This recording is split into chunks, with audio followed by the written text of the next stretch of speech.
Hi guys, you're welcome back to Mary's Secret channel. Today we are going to be talking about the differences between a fashion school, a fashion student and an apprentice. There are differences between the both of them, and today we are going to be outlining their differences, of course.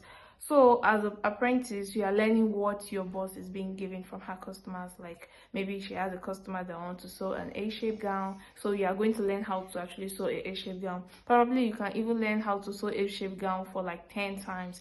But as a fashion student, everything is based on curriculum, so you're learning things based on what is on the curriculum. So there are especially differences.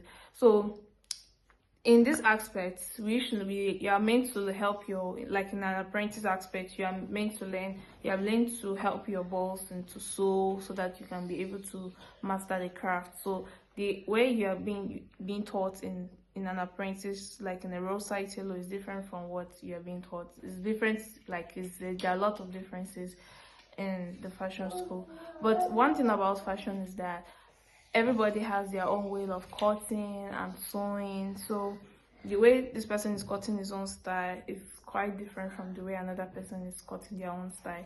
So that's why we have paper drafting and we have freehand tailors. Like me too, I'm also a freehand tailor. I'm used to using freehand than using paper drafting, though sometimes I do use paper drafting. It depends on how it works for me. So you do what works for you, right? Yeah. So one thing about this fashion student is that you can't avoid to even miss a day, because everything is based on curriculum. Everything is based on what everything have time and duration when the thing is being taught. So if you're missing a day, probably you are missing a lot.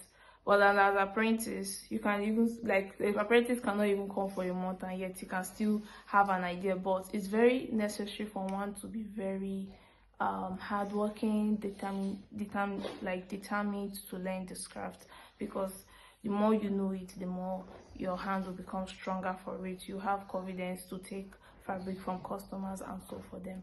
So there are the two differences between a fashion student and a tailor. So I hope you learned something from this. Thank you for watching. Don't forget to subscribe, share and comment on my videos. Until I see